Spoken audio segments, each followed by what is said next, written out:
There are stories that survive through whispers, forbidden tales passed from one generation to the next, not written in books nor sung in temples, but murmured in secrecy as if the mere sound of the words could awaken something long asleep. Among these, one legend stands out like a scar upon human memory, the legend of the Forbidden Oracle. It was said to be hidden in a sanctuary sealed by the gods themselves, a place where no mortal hand should ever reach. The ancients spoke of it as both a gift and a curse, a voice from beyond the veil capable of revealing the deepest truths of existence, truths so devastating that even the divine feared their revelation. The oracle was not destroyed, for it could not be destroyed. Instead, it was imprisoned, locked away behind barriers of stone, flame, and celestial seals, meant to ensure that no curious soul could stumble upon it. Yet legends have a strange power. They call, they tempt, they whisper promises to those reckless enough to listen. Imagine a sanctuary buried beneath sands older than any kingdom, carved into the earth with precision so perfect it defied the ages. Its gates bore symbols that no scholar could decipher, symbols that seemed alive under the moonlight, shifting like breathing creatures etched into stone. Travelers who approached its borders claimed to hear faint echoes, like distant chants rising from beneath the earth. Animals refused to cross near its walls, as if sensing something their instincts understood but words could never capture.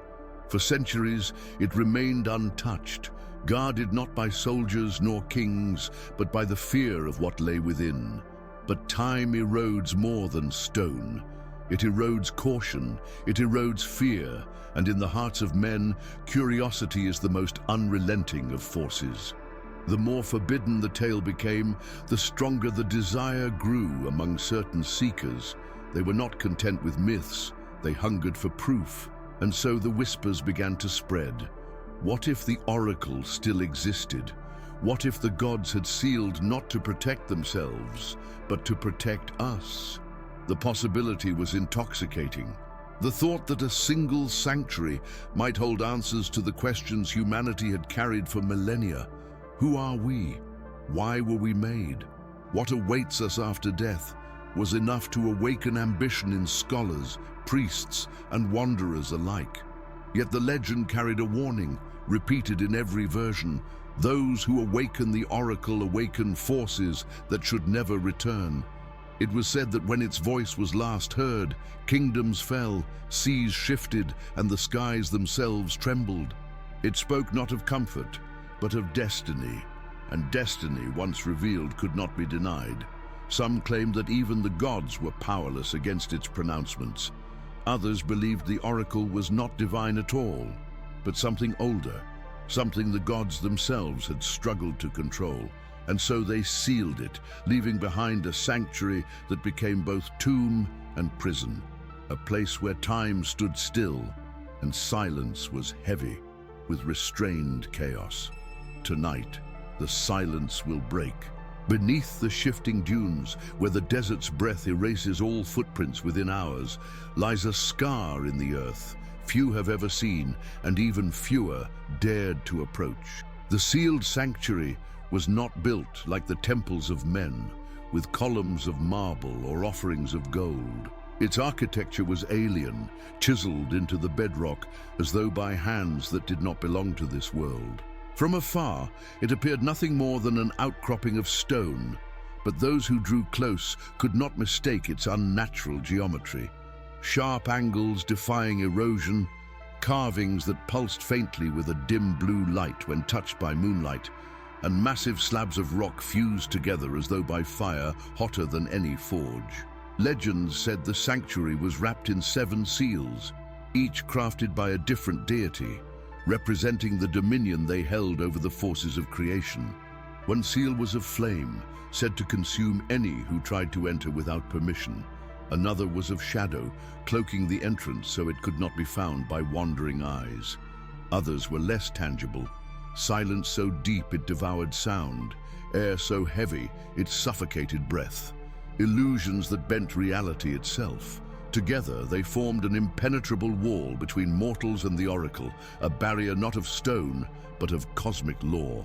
For countless generations, the seals endured, untouched by weather, unmoved by time. But the sanctuary had its guardians, not men, not beasts, but echoes, shades bound to the threshold, cursed to wander the boundary for eternity. Travelers spoke of figures standing among the dunes, their shapes distorted, their movements unnatural.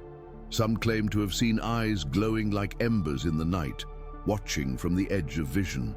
Others said they heard voices calling their names in familiar tones, only to turn and find nothing but the wind.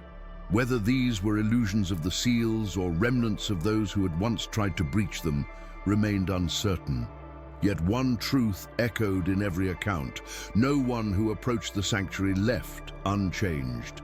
Fear clung to them, dreams twisted, and a sense of being marked by something beyond comprehension followed them home. The entrance itself was a paradox. To some, it appeared as a colossal doorway etched into the earth, a frame of obsidian inscribed with sigils that shifted like smoke. To others, it was invisible until the right moment, revealed only under a rare alignment of stars. But always, the impression was the same. The sanctuary did not want to be seen. It resisted discovery, concealed itself in the folds of the world as though reality bent to protect its secret.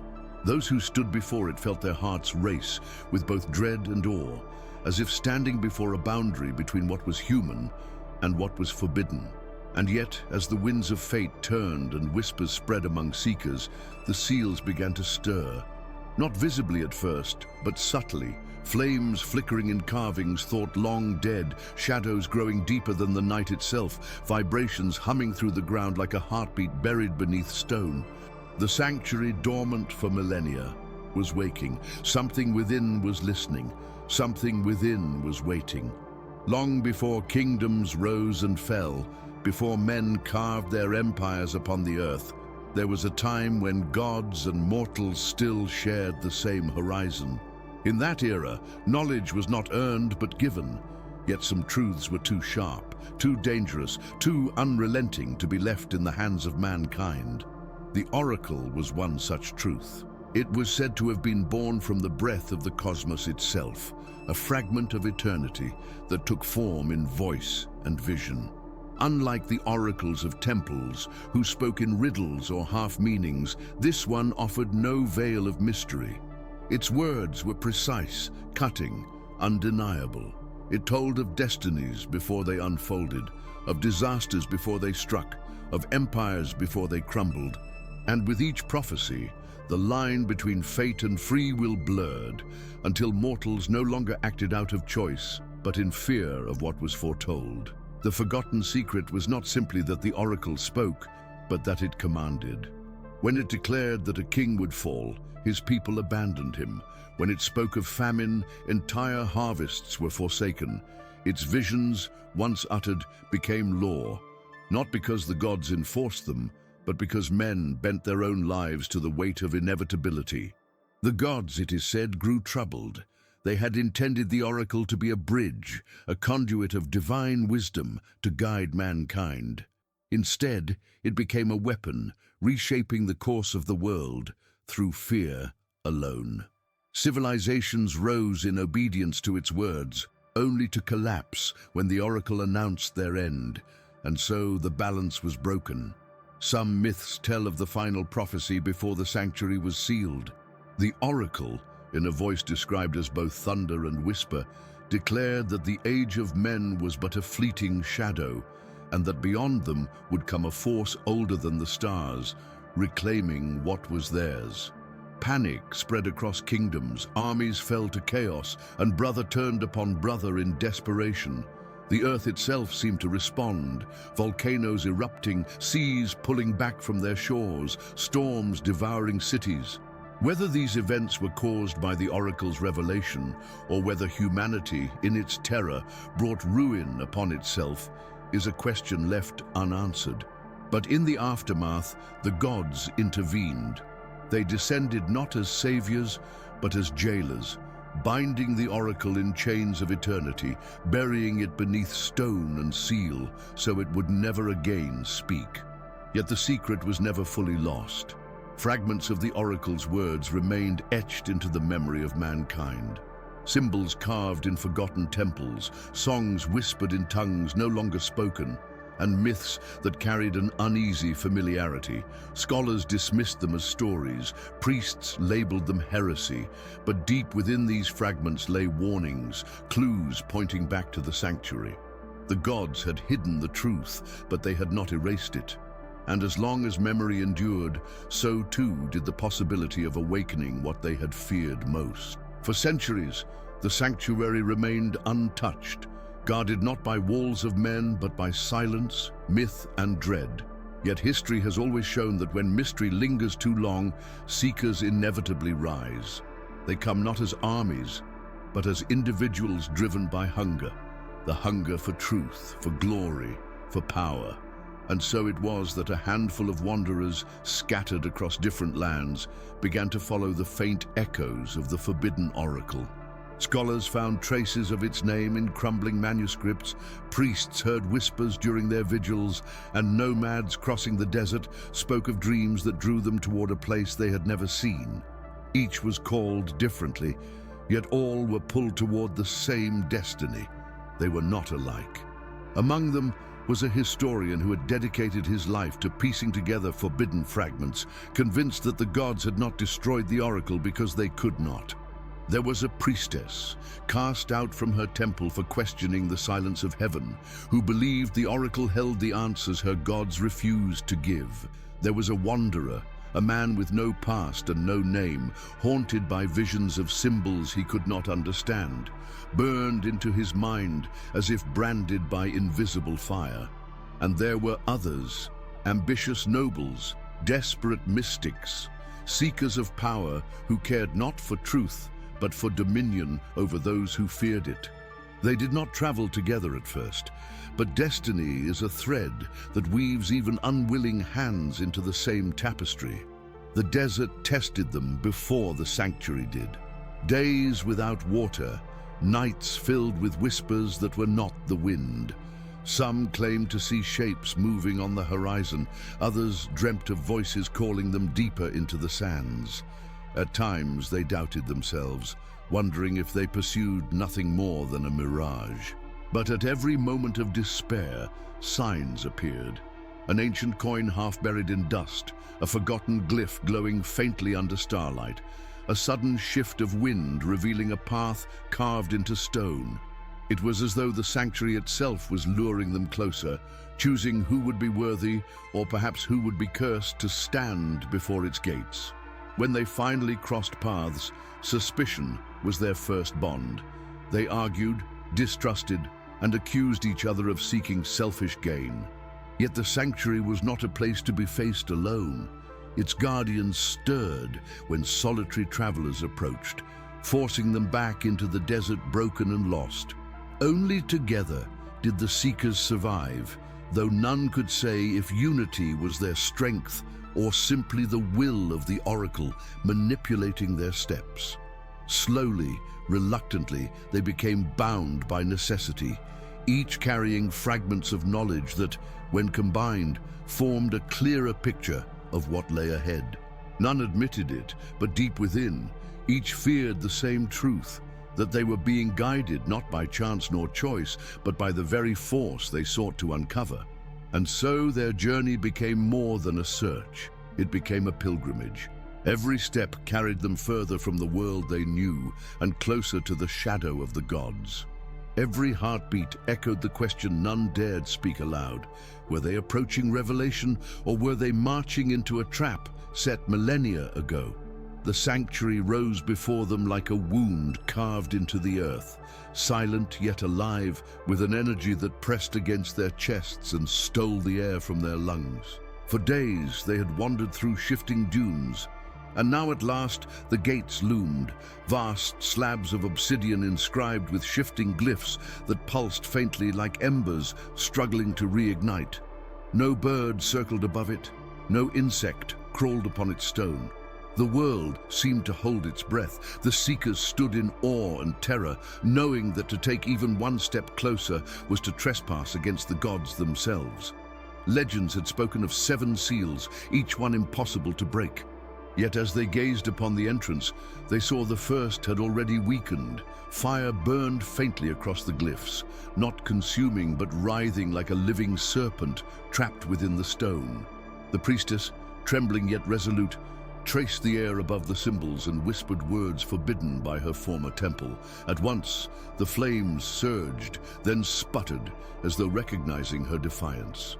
The air thickened with heat until it seared their skin, but the historian stepped forward with a relic he had carried for years, a fragment of crystal stolen from a forgotten shrine. As he raised it, the fire bent toward the shard, then vanished, absorbed like smoke into glass. The first seal was broken, but with its release came a sound, low, resonant, not of earth or sky. The ground trembled, dust falling like rain from unseen cracks above.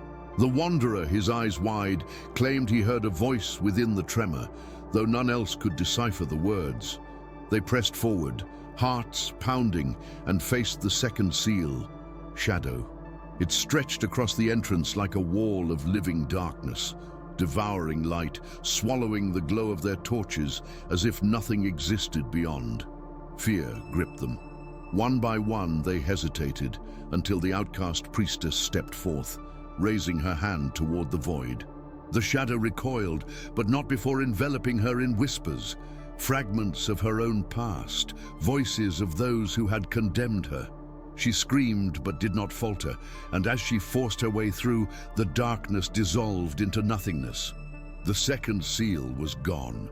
Each barrier tested them differently, silence that drove them near to madness, illusions that made them doubt even their companions, air so dense it pressed their ribs to breaking. With every seal they shattered, the sanctuary itself seemed to awaken. The glyphs blazed brighter, the tremors grew stronger, and a pressure like the beating of a colossal heart shook the stone beneath their feet. Sweat, blood, and fear clung to them, but one truth guided their steps. There was no turning back. To retreat was to be consumed by the guardians now stirring in the desert winds, their shapes flickering just beyond sight. At last, with the 7th seal undone, the gates trembled. A fissure split across the obsidian, pouring out a torrent of cold air that smelled of ancient earth and storms long dead. The sound was deafening, a roar that seemed to come not from stone, but from the heavens themselves. The Seekers shielded their faces as the entrance yawned open, darkness spilling outward like a tide, eager to escape. The sanctuary had been breached. The god's prison was broken. What had been sealed for millennia was free once more. Beyond the broken gates stretched a cavernous passage carved into stone, so ancient it seemed older than the earth itself. The air was heavy, not with dust, but with presence, as if unseen eyes lingered upon every intruder.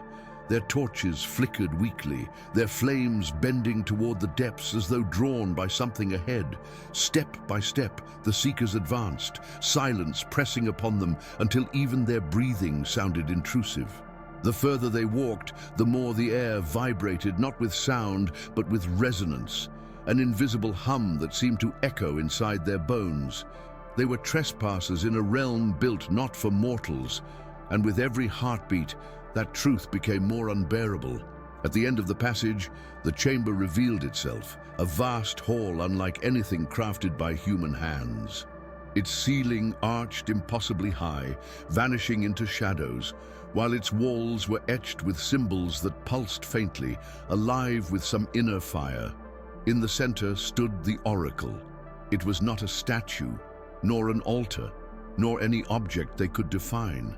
It shimmered between form and formlessness, sometimes appearing as a crystalline monolith, other times as a veil of shifting light, and in fleeting moments as a figure cloaked in brilliance too fierce to behold.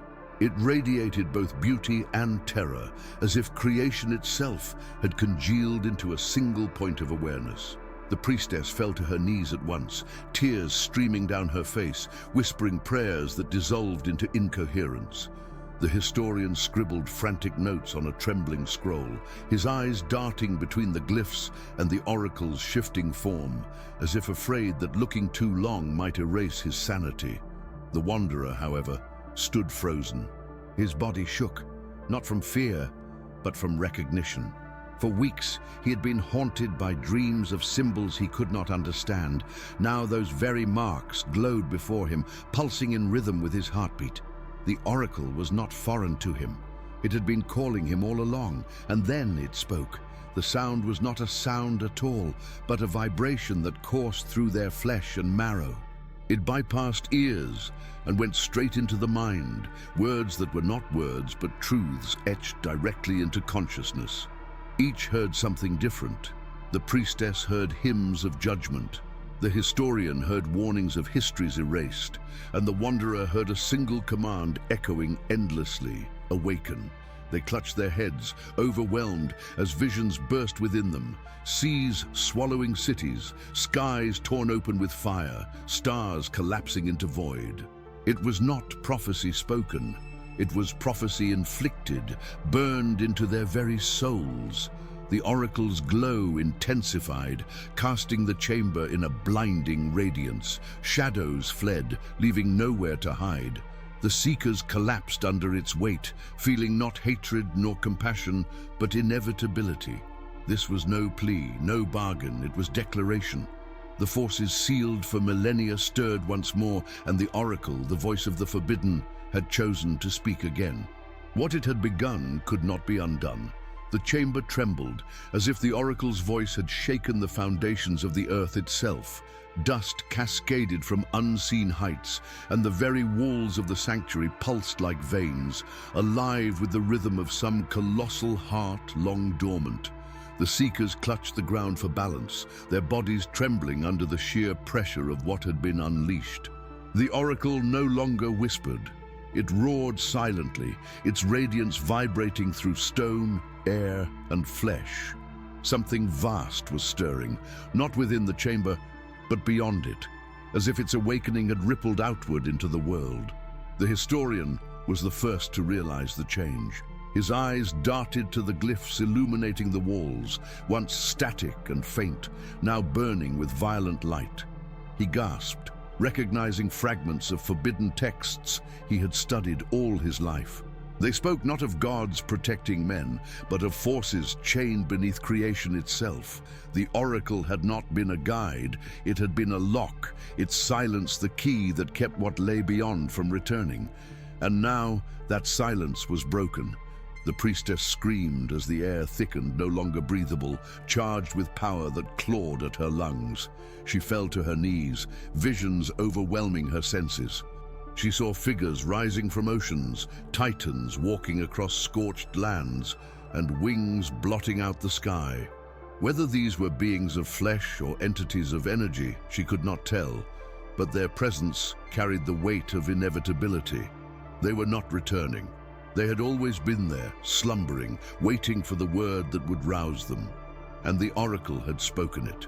The wanderer, still trembling, staggered forward as though drawn into communion with the oracle. The glyphs seared themselves into his skin like brands of fire, glowing with the same pulse that shook the chamber. He screamed, not in agony but in revelation, as though he had become a vessel for the awakening itself.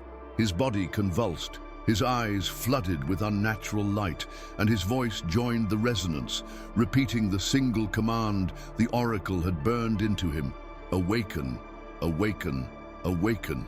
His cry echoed through the chamber and out into the desert beyond, carried on winds that twisted into unnatural storms. And outside, the world responded. The desert shifted as dunes collapsed and reformed in violent spirals. The sky darkened though no clouds formed, the stars themselves flickering as if recoiling from the surge. In distant lands, animals stirred restlessly, waters trembled, and men woke from dreams, screaming of fire and ruin. The awakening was not contained within stone walls. It had spilled into reality itself. The Seekers realized too late that their quest had not uncovered a secret. It had broken a prison. The forces dormant for millennia, chained by gods and silenced by time, were now free to stretch their wings once more. Whether they were saviors, destroyers, or something beyond human comprehension, none could yet say. But one truth pierced the terror that gripped them: the world would never be the same again. The chamber's radiance sharpened into a blinding clarity, as though the oracle had shed the last remnants of restraint. Its form no longer shifted. It now appeared as a towering presence of crystalline light, neither man nor god, but something older, carved from the bones of creation itself. Its voice rose again, not in words, but in inevitabilities, each truth searing itself into the minds of the Seekers. They collapsed under its weight, their thoughts no longer their own, their vision consumed by fragments of what was to come. The priestess gasped as fire rained across her sight.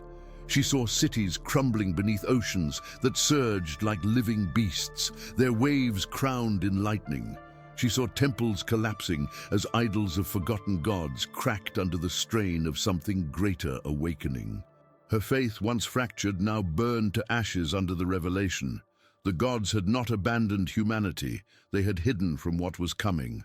The historian's mind unraveled with visions of time itself breaking. He saw scrolls turning to ash before they could be read, histories erased by hands unseen, and entire civilizations vanishing as though they had never been. He understood, with a clarity that froze his soul, that what the oracle revealed was not future alone, but past and present entangled. History had always been a script written under its influence, and now the next chapter was already inked in fire. Humanity was not master of its destiny. It was the pawn of forces it had never known. The wanderer stood rigid, his body glowing with the glyphs burned into his skin. Unlike the others, he did not fight the visions. He embraced them. His voice, hollow and resonant, joined with the oracle's. Through him the message became clear, spoken not as riddle, but as decree. The age of silence has ended. The chains of millennia are broken. The first ones shall rise, and the dominion of men shall tremble. The gods cannot bind what was before them, and the world will know its origin and its end. The words cracked through the chamber like thunder, echoing beyond stone and desert, carried into the very fabric of the earth. The Seekers clutched their heads, blood streaming from their ears and eyes, as if their mortal vessels could not withstand the sheer magnitude of truth. The prophecy was not given as warning, nor as choice. It was delivered as law. What was spoken would unfold. What was revealed could not be silenced. For a moment, silence followed, vast and suffocating. The oracle's glow dimmed, but not as one extinguished, rather as one who had spoken all that was required. The Seekers lay sprawled upon the ground, broken in spirit, each bearing visions that would never leave them. Yet within their shattered minds burned the same realization. The world outside remained unaware, but it was already too late. The prophecy had been declared, the forces had awakened, and the gods themselves would be powerless to stop what had begun. The silence that followed the oracle's decree was not peace but aftermath, the heavy stillness of a storm that had already torn the sky apart. The Seekers lay scattered across the chamber floor, trembling, their bodies bearing marks they had not entered with. The priestess's skin shimmered faintly with glyphs that pulsed beneath her veins like liquid fire. The historian's eyes no longer reflected sanity, only symbols flickering across his pupils as if knowledge itself had consumed him. And the wanderer, he stood unnaturally still, his body aglow with a light not his own, his mouth moving in whispers that were not spoken by him, but through him. Each had paid a price, not for entering the sanctuary, but for listening. The oracle had not simply given them prophecy, it had branded them with it. Their visions were not memories to recall, but wounds that would never close. Every time they blinked, they saw the collapse of cities, the rise of titans, the stars bending out of their constellations. Sleep, if it ever came again, would not be rest, but torment. They had become vessels of inevitability, each carrying fragments of the future that would corrode their sanity with every heartbeat. The chamber itself rejected them. Where once the walls glowed, they now bled streams of black liquid that hissed upon the stone like acid.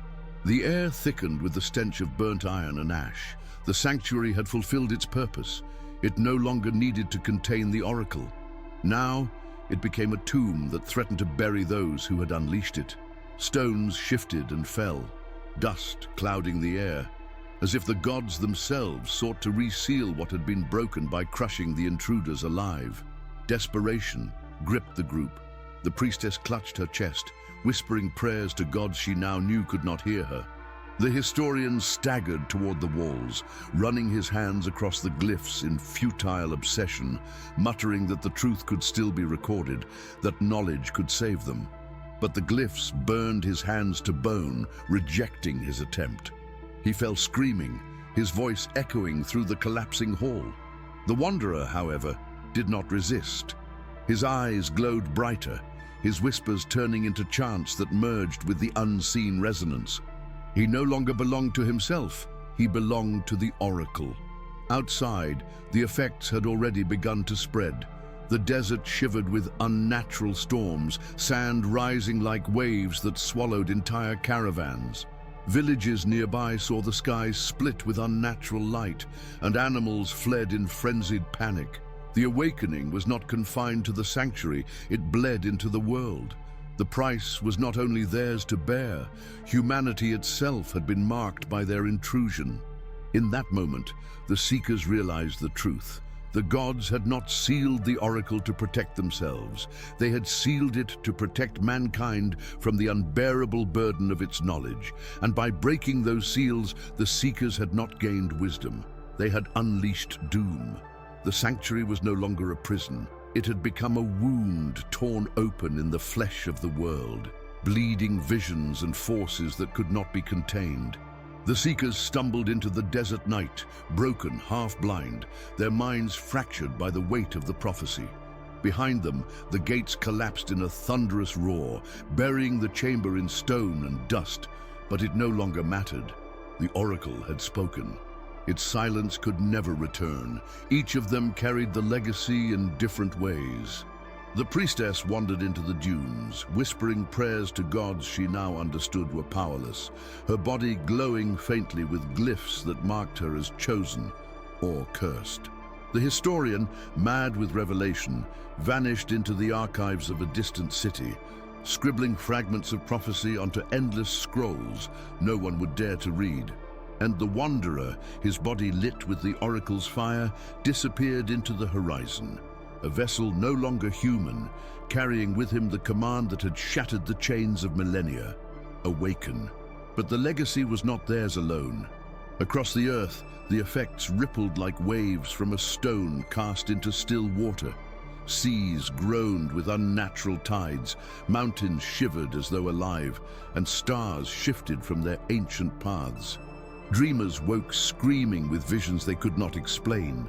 Children whispered in tongues no one had taught them, and the air itself carried a heaviness, as though the world was aware of its own impending change. Humanity, oblivious yet uneasy, felt the tremor of destiny stirring beneath their feet. Legends had warned that to break the silence was to invite catastrophe, but catastrophe is a matter of perspective. For some, the awakening was terror, for others, revelation. Perhaps the oracle's prophecy was not doom, but transformation. Perhaps the forces long imprisoned were not destroyers, but harbingers of a new order, one in which mankind would no longer stand blind beneath the heavens. Or perhaps they were the very chaos the gods had feared, forces that would strip the world of all that was known, leaving only ashes and silence once more. The truth remained uncertain, but one reality could not be denied. The world had crossed a threshold. The sanctuary sealed by the gods was no longer hidden. its existence no longer myth, and though its walls had collapsed, its voice lingered in every whisper of wind, in every tremor beneath the soil, in every fearful glance toward the stars. The oracle's legacy was not an object, nor a place. It was a seed planted within humanity, a seed of knowledge too heavy to bear, yet impossible to erase. And so the story ends, not with finality, but with continuation. For somewhere in the shifting sands, the wind still carries a voice that is not wind at all, a voice that whispers to those who dare to listen, repeating the decree that shattered eternity's silence. The age of sleep is over. The forces are awake. The world will never be the same.